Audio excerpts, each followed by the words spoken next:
नमस्कार विद्यार्थी मित्रांनो आणि पालकांनो, आज परत एकदा मी तुमच्या समोर खूप अत्यंत महत्त्वाची गोष्ट घेऊन आली आहे, ती म्हणजे कर्नाटकचं रजिस्ट्रेशन।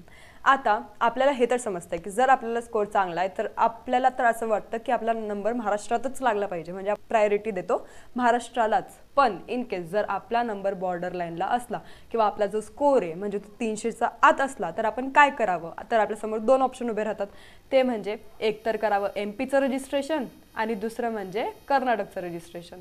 तर कोणत्या लोकांनी कर्नाटकचं रजिस्ट्रेशन केलं पाहिजे आणि कोणत्या लोकांनी एमपीचं रजिस्ट्रेशन केलं पाहिजे, आज आपण ह्या व्हिडिओमध्ये ते बघूयात। सर्वात आधी तर एमपी कोणाला जवळ पडतं? जे उत्तर महाराष्ट्रामध्ये राहतात ते लोकांना एमपी जवळ पडतं, तर त्यांनी बेसिकली एमपीचं रजिस्ट्रेशन करा, एमपीमध्ये ॲडमिशन घ्या, कारण तुम्हाला ते जवळ आहे। आणि मेनली आपण प्रेफरन्स लिस्ट कशा हिशोबाने बनतो की आपल्याला जे कॉलेज जवळ आहे आपल्या लोकेशनला, म्हणजे आपल्या घराच्या जवळ जे कॉलेज आहे त्याला आपण जास्त प्रेफर करतो, त्याला आपण जास्त प्रेफरेबल म्हणतो। तर एमपी जर तुम्हाला जवळ आहे तुमच्या घरापासून किंवा तुमचं जे म्हणजे तुमचं जे काही डिस्ट्रिक्ट वगैरे त्याच्यापासून जर जवळ असेल तर तुम्ही एमपीमध्ये ॲडमिशन घ्या, म्हणजे कोण? उत्तर महाराष्ट्रवाले लोक। पण कर्नाटकमध्ये कोण ॲडमिशन घ्यायचं तर ते म्हणजे साऊथ महाराष्ट्रवाले जे लोक आहे ना, ज्याला आपण म्हणतो कोल्हापूर, पंढरपूर, सांगली, सातारा, सोलापूर, या सर्व लोकांनी कर्नाटकमध्येच ॲडमिशन घेतली पाहिजे, इफ नॉट महाराष्ट्र। म्हणजे काय, जर तुम्हाला महाराष्ट्र भेटलं नाही तर तुम्ही काय रेफर करावं? कर्नाटक। आणि मला खूप लोकांची ह्याच साईडने इन्क्वायरी आले होते, म्हणजे ह्याच गावांकडून की सोलापूर कोल्हापूरवाले खूप लोक होते की आता आम्ही काय करावं, महाराष्ट्रात भेटत नाही आहे तर कर्नाटकचं कसं करावं। कर्नाटकचे त्यांनी खूप डिटेल्स विचारले, सर्वांनी कमेंट पण केले की कर्नाटकचा ॲटलिस्ट एक व्हिडिओ तरी बनवा।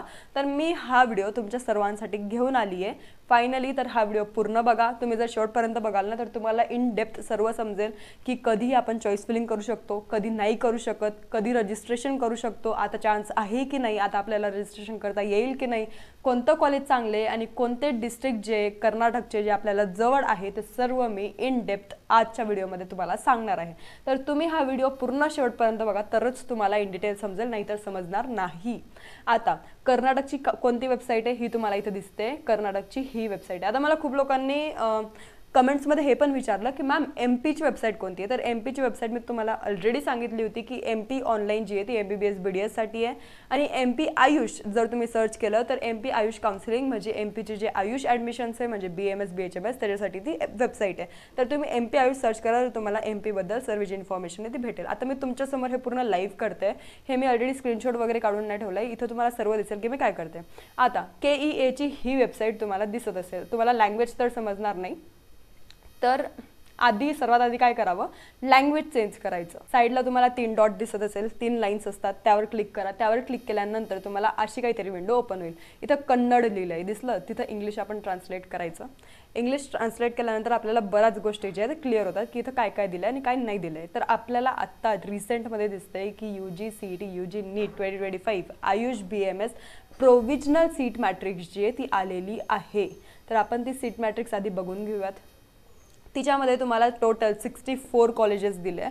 64 मधून ते 4 कॉलेजेस आहे ना ते गव्हर्नमेंटचे कॉलेजेस आहे, म्हणजे तिथं आपण ॲप्लिकेबल नाही आहे, आपण तिथं फक्त 15% मधूनच ॲडमिशन घेऊ शकतो, ज्याला आपण AA-CCC थ्रू ॲडमिशन घेणं म्हणतो।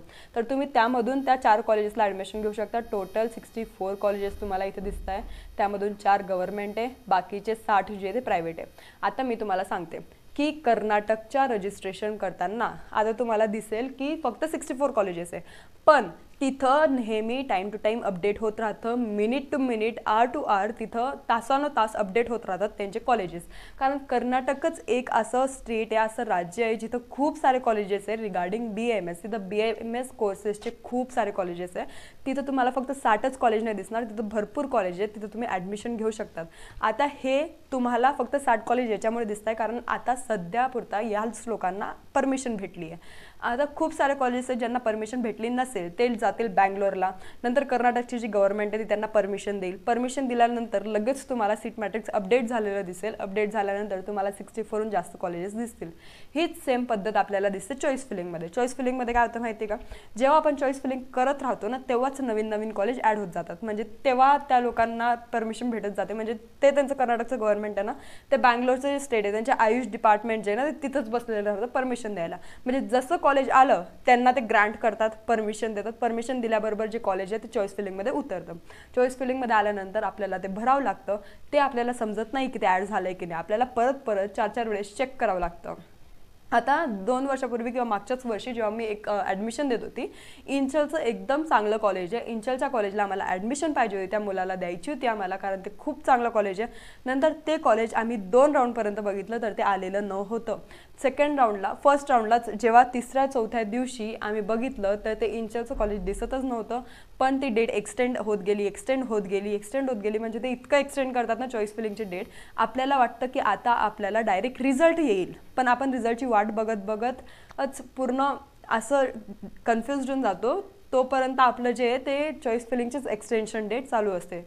रिझल्ट आपला लवकर लागतच नाही. तर इंचलचं कॉलेज आलं होतं 7-8 दिवसांनंतर त्याच चॉईस फिलिंगच्या लिस्टमध्ये. आपण जेव्हा परत सर्च करायला गेलो ना तेव्हाच आपल्याला ते कॉलेज दिसतं. तर कर्नाटकची हे जे रजिस्ट्रेशन आहे ना हे खूपच किचकट आहे.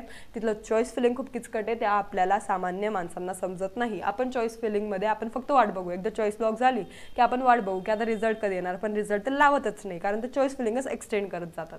आता कर्नाटकमध्ये तुम्हाला कॉलेज दिसेल RKM. ते पण खूप चांगलं कॉलेज आहे. ते तुम्हाला खूप जवळ आहे. ते बिजापूरमध्येच आहे. बिजापूर डिस्ट्रिक्ट जे एकदम लागून लागतं त्याच्याच कॉलेज म्हणजे त्याच्याच डिस्ट्रिक्टमध्ये RKM कॉलेज आहे. ते पण चांगले जर तुम्हाला ॲडमिशन घ्यायची असेल तर. नंतर बिदरला पण चांगले कॉलेजेस आहे. हुसेनचं SDM तिथलं टॉपचं कॉलेज आहे. तेरदालला ग्रामीण आयुर्वेदिक कॉलेज आहे, ते पण तुम्ही बघू शकतात. तेरदाललाच परत SDM कॉलेज आहे. SDMचे खूप सारे ब्रांचेस आहे. SDMला टॉप कॉलेज म्हणून म्हटलं जातं.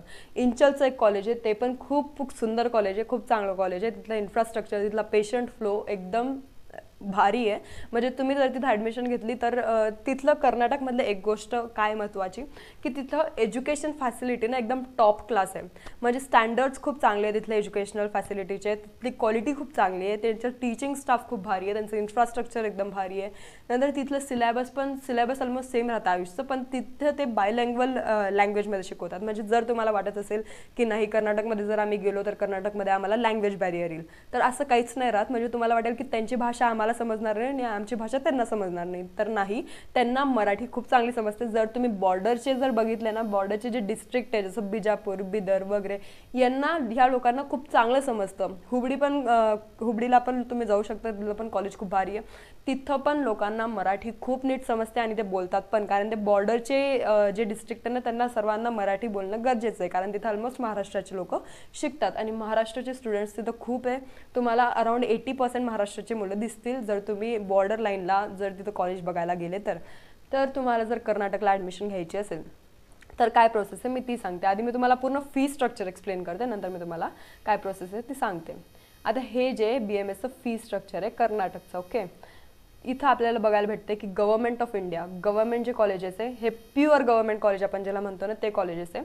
इथं 15% आपल्याला कोटा दिसतो, तो त्याला फीज राहते 25,000. 15% म्हणजे काय, AA-CCC ज्याच्या थ्रू लोक जातात, म्हणजे जे लोक AA-CCC थ्रू तिथे ॲडमिशन घेतात त्या लोकांना 25,000 रुपये फी राहील पूर्ण प्युअर गव्हर्नमेंट कॉलेजमध्ये. स्टेट गव्हर्नमेंट 85%ला पण 25,000 फी आहे.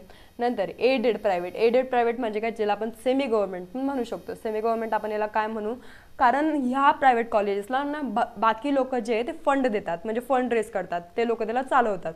तर प्रायव्हेट म्हणजे फुल ऑटोनॉमस नाही, ज्याला आपण डीम म्हणतो ना ते नाही, हे एडेड प्रायव्हेट आहे, ज्याला लोक फंड प्रोव्हाइड करतात आणि त्याची फीस कमी राहते, ज्याला आपण सेमी गव्हर्नमेंट म्हणतो महाराष्ट्रामध्ये. तर हे गव्हर्नमेंट ऑफ इंडियाचं 15% जे आहे ते 60,000मध्ये तुमचं पूर्ण जे फीज आहे ती राहील. आणि स्टेट गव्हर्नमेंट थ्रू जर तुम्ही गेले 65%मध्ये तर 60,000 तुमची फीज राहील. आता स्टेट गव्हर्नमेंटमध्ये आपण तर जाऊ शकत नाही. स्टेट गव्हर्नमेंटमध्ये कोण लोक जाऊ शकतात, ज्यांच्याकडे कर्नाटकचं डोमेसाईल आहे, जे लोक कर्नाटकमध्ये स्थित आहे, ज्यांना डोमेसाईल भेटलंय, ते लोक ह्या 85% किंवा 65%मध्ये अप्लाय करू शकतात. आपण फक्त कशामध्ये अप्लाय करू शकतो, 15%मध्ये, ज्याला आपण महाराष्ट्राच्या 15%मध्ये पण आपले बाकीचे इतर स्टेटचे लोक येतात ना, तसंच आपण 15% थ्रू त्यांच्या स्टेटमध्ये जायचं. आपल्याला पण ती सोय दिली आहे. तर तुम्ही AA-CCC थ्रू जर तुमचा स्कोर चांगला असेल, जर तुम्हाला वाटतंय की तुमचा नंबर लागून जाईल, तर तुम्ही 15% थ्रू तिथं जाऊ शकतात कर्नाटकमध्ये. पण इन केस जर तुमचा स्कोर चांगला आहे तर ऑब्व्हियसली तुम्ही महाराष्ट्राला प्रायोरिटाईज करा. बाकी जर तुमचा स्कोर कमी आहे तरची आपली इथं गोष्ट चालू आहे. आता NRI आणि मॅनेजमेंट कोटा पण तिथं असतो, जो की 20%मध्ये राहतो, त्याची फीज राहते 5 लाख. कसली, एडेड प्रायव्हेटची. आता आपण गोष्ट करू अनएडेड प्रायव्हेटची, जे की आपल्यासाठी इम्पॉर्टंट आहे. आता हे SDM हसन, इंचलचं कॉलेज वगैरे हे जे सर्व कॉलेजेस आहेत ना, RKM आयुर्वेद कॉलेज, तर हे सर्व अनएडेड प्रायव्हेट कॉलेजेस मी तुम्हाला म्हणत होती, कारण हे आपल्यासाठी सोयीस्कर राहतात, त्याची फीस पण आपल्याला थोडी सोयीस्कर राहते. आता इथं NRI मॅनेजमेंट कोटामध्ये घ्यायपेक्षा आपण इथं गव्हर्नमेंट ऑफ इंडिया 15% मध्ये 2,50,000 भरू ना, ते आपल्यासाठी जास्त सोयीस्कर आहे, ती फीज आपल्याला कमी पडते. तर आता मी तुम्हाला हे अनएडेड प्रायव्हेट जे एक्सप्लेन करते. खूप सारे जे यूट्यूबर्स आहे, खूप सारे जे काउन्सिलर्स आहे ना, ते तुम्हाला डायरेक्ट जी फीस सांगतात ती याची सांगतात अनएडेड प्रायव्हेट कॉलेजची, म्हणजे ही फीस तुम्हाला सांगतात, बाकी ते काहीच एक्सप्लेन करत नाही.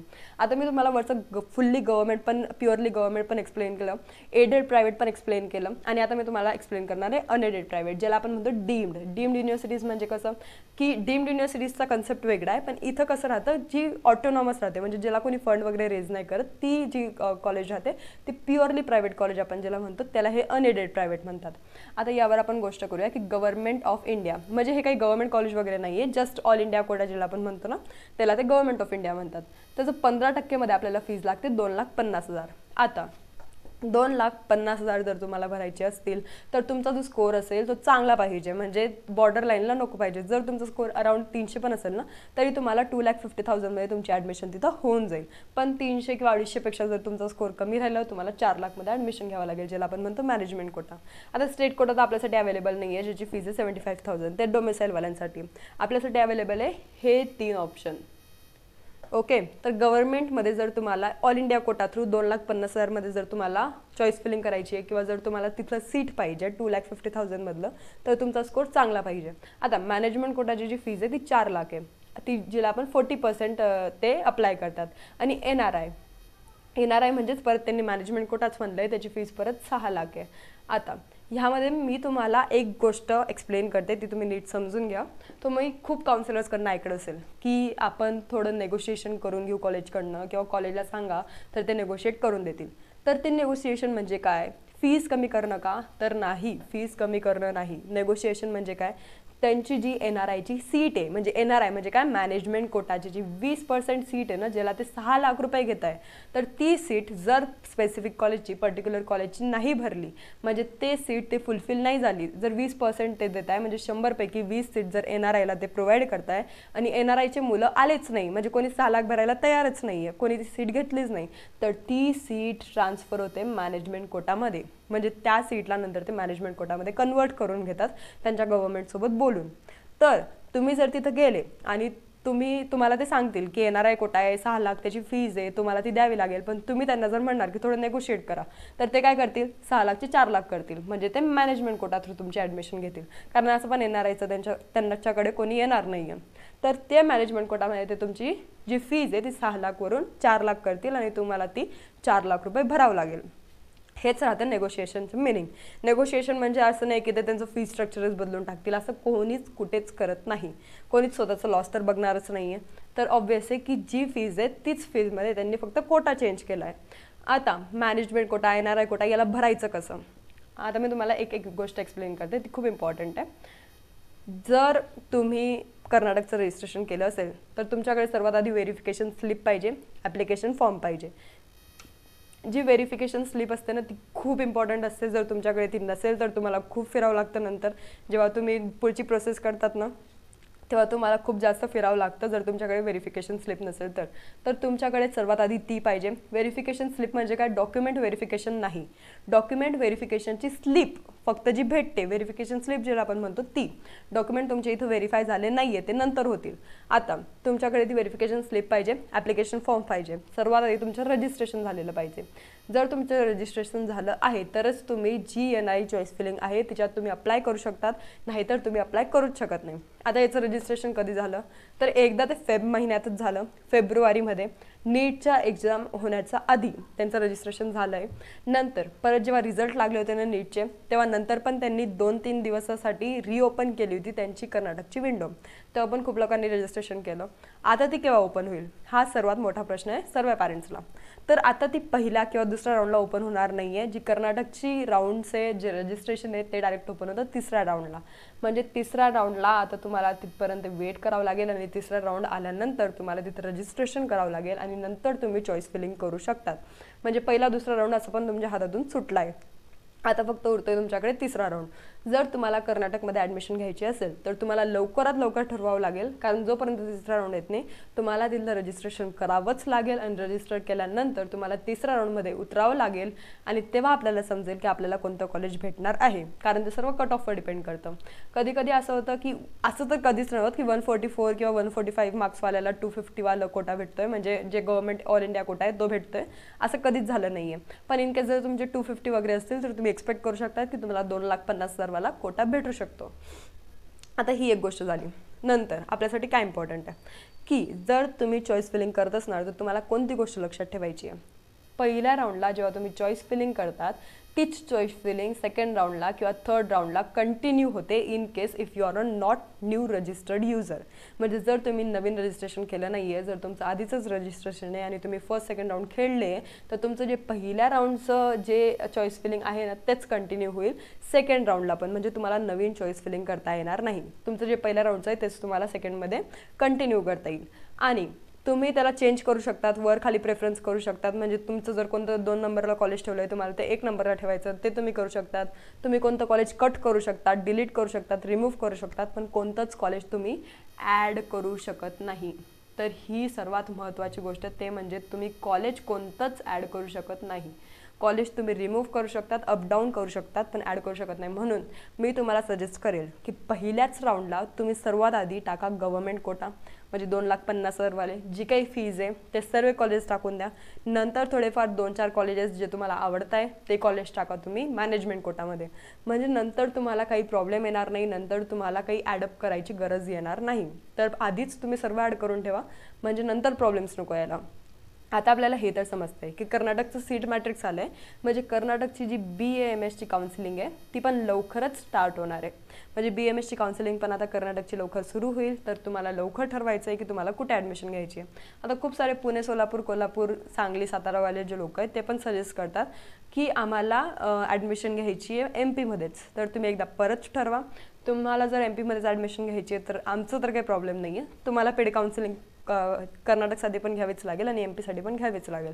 आता कर्नाटकसाठी तुम्हाला काउन्सिलर का गरजेचं आहे, कारण तुम्ही आता बघितलं की चॉईस फिलिंग त्याची खूप किचकट राहते। चॉईस फिलिंगमध्ये आपल्याला खूप प्रॉब्लेम्स क्रिएट होतात।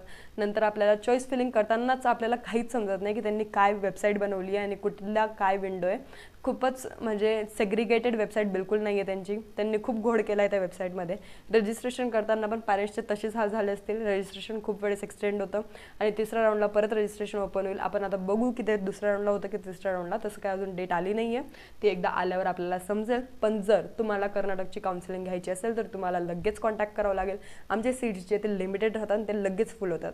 आता तुम्ही आमची काउन्सिलिंग का घ्यायची ते मी तुम्हाला सांगते। कर्नाटकचे बॉर्डरचे जे काही 70 कॉलेजेस आहे ना, 70 कॉलेजेस ते सर्व आम्ही स्वतः जाऊन बघून आलो आहे। जसं आम्ही MP बघून आलो आहे तसंच आम्ही कर्नाटकचे पण कॉलेजेस बघून आलो आहे। म्हणून आम्हाला माहिती आहे की कर्नाटकचं कोणतं कॉलेज चांगलं आहे आणि कोणतं कॉलेज नाही आहे। जे इन्सलचं कॉलेज आहे ते आम्ही स्वतः तिथला पेशंट फ्लो बघितला आहे, तिथलं टीचिंग स्टाफ बघितला आहे आणि तिथलं काय इन्फ्रास्ट्रक्चर आहे ते सर्व बघितलं आहे। आम्ही एक कॉलेजमध्ये एक दिवस घालवला, आम्ही तिथले गव्हर्नमेंट कॉलेजेस पण बघितले आणि प्रायव्हेट कॉलेजमधला फरक पण बघितला आहे की काय डिफरन्स राहतो। तिथले सर्व टॉप क्लास कॉलेजेस आहे, कोणतंच कॉलेज एकदम कमी लेखण्यासारखं नाही आहे, सर्व कॉलेज एकदम भारी आहे। तिथलं प्रॅक्टिस पण खूप चांगली आहे, तिथं कॅडेवर वगैरे तुम्हाला 2-4 कॅडेवर तिथं भेटतील प्रॅक्टिससाठी, तर तसा तर काहीच प्रॉब्लेम नाही आहे रिलेटेड टू टीचिंग वगैरे। जर तुम्हाला लँग्वेजचा प्रॉब्लेम असेल तर इंग्लिश हिंदीमध्ये तिथं टीचिंग करतात, इंग्लिश हिंदीमध्ये तिथं कन्व्हर्सेशन करतात। दुसरा विषय राहिला खाण्याचा, तर खाण्याचा सर्व मेसचा विषय सेमच राहतो, वेगळं काही राहत नाही, सर्व मेस सारखेच राहतात। नंतर जर तुम्हाला वाटत असेल की तिथलं थोडं आमचं रिजन वगैरे बदलेल किंवा आमचं राहणीमान बदलेल तर तसं काहीच होत नाही। तुमच्यासोबत सर्व महाराष्ट्राची मुलं राहतील तर तुम्हाला तिथं काहीच प्रॉब्लेम येणार नाही, लँग्वेजचा तर मुळीच येणार नाही। पण तुमचे फ्रेंड सर्कलमध्ये सर्व महाराष्ट्राची मुलं राहतील म्हणून बाकीचा दुसरा काही प्रॉब्लेम पण तुम्हाला येणार नाही। तुम्हाला कॉलेजमध्ये असं वाटेल की तुम्ही महाराष्ट्रातच आहे। आता आमची जर तुम्हाला काउन्सिलिंग घ्यायची असेल तर तुम्ही आमच्या नंबरला कॉन्टॅक्ट करू शकतात, तो म्हणजे 8275518480। या नंबरला तुम्ही कॉन्टॅक्ट करा। या नंबरला तुम्हाला कॉन्टॅक्ट करायचं म्हणजे काय करायचं आहे, फक्त व्हॉट्सअप करायचं आहे की आम्हाला BAMS कर्नाटकबद्दल इन्फॉर्मेशन पाहिजे किंवा BAMS कर्नाटकची पेड काउन्सिलिंग आम्हाला घ्यायची आहे। नंतर आम्ही तुम्हाला QR कोड पाठवू, त्या QR कोडवर तुम्हाला जे काही फीज आहे ती पेड करायची आहे. आमची फीस पण खूप कमी आहे, खूप कमी म्हणजे महाराष्ट्राची आम्ही जेवढी ठेवली आहे ना त्याच्या फक्त 1-2% जास्त आमची MP आणि कर्नाटकची पेड काउन्सिलिंगची फीज आहे. बाकी आम्ही जास्त काहीच ठेवली नाही. बाकी काउन्सिलर 50-50, 60-60 हजार घेतात, 1-1 लाख रुपये घेतात डोनेशनचे, सीट बुकिंगचे. ते आम्ही काहीच करत नाही. आम्ही सरळ लीगल वे थ्रू जातो, लीगल वे थ्रू प्रोसेस करतो आणि नंतर आम्ही काउन्सिलिंग वगैरे जे काही आहे ते तुम्हाला देतो, म्हणजे पूर्ण प्रोव्हाइड करतो. पण सर्व जे आहे ते लीगल वेने, लीगल काउन्सिलिंग थ्रूच. आणि आमची फीस पण खूप कमी आहे ह्या मानाने तरी. आता तुम्हाला खूप लोक सांगतील तिथं कॉलेजला गेल्यावर की आमचं सीट तुम्ही बुक करू शकतात. तर बुक करणं म्हणजे काय, कॉलेजवाल्यांकडनं सीट बुक करणं म्हणजे मॅनेजमेंट कोटामध्ये सीट बुक करणं, गव्हर्नमेंटमध्ये नाही. इन केस जर तुमचं 300 स्कोर असेल तर तुम्ही सीट बुकिंगमध्ये जाऊ नका. ते तुम्हाला थोडेफार डोनेशन मागतील, तुमचे जास्त पैसे जातील. म्हणून काहीच घाई करू नका. जे काही आहे ते राऊंड थ्रू करा. मॅनेजमेंट कोटा तुम्हाला लागला तर तुम्हाला तेवढीच फीस भरायची आहे जेवढी तुम्हाला आधी भरायची होती डोनेशनच्या वेळेस. आणि जर तुम्हाला गव्हर्नमेंट लागला तर अतिउत्तम, तुम्हाला खूप कमी फीस लागेल, 2,50,000 पर्यंत. म्हणजे तुमचा जो वार्षिक खर्च आहे तो अराउंड 3.5 लाखापर्यंत जाऊ शकतो. तर तुम्ही एवढं लक्षात घेऊन चाला की तुम्हाला फक्त 4.5 इयर्स जी आहे ती फीस भरायची आहे. आणि त्यांची जी फीस स्ट्रक्चर आहे ते इक्वल राहतं सर्व कॉलेजचं, काहीच डिफरन्स नाही राहत. कोणत्याच कॉलेजमध्ये तुम्हाला वेगळी काही फीस दिसणार नाही, सर्व कॉलेजमध्ये सेम राहतात. तुम्हाला बाकी काही पण डाऊट राहिला तर तुम्ही कमेंट सेक्शनमध्ये यूट्यूबला विचारू शकतात. किंवा तुम्हाला जर पेड काउन्सिलिंग पाहिजे असेल तर मी ऑलरेडी तुम्हाला डिटेल्स शेअर केले, त्या नंबरवर तुम्ही व्हॉट्सअप करा. कृपया कॉल करू नका, कारण कॉलवर आमचं तुमच्यासोबत बोलणं होत नाही, मग आम्हाला पण ते बरं वाटत नाही. म्हणून व्हॉट्सअप करा, व्हॉट्सअपला रिप्लाय तुम्हाला नक्की भेटेल. धन्यवाद.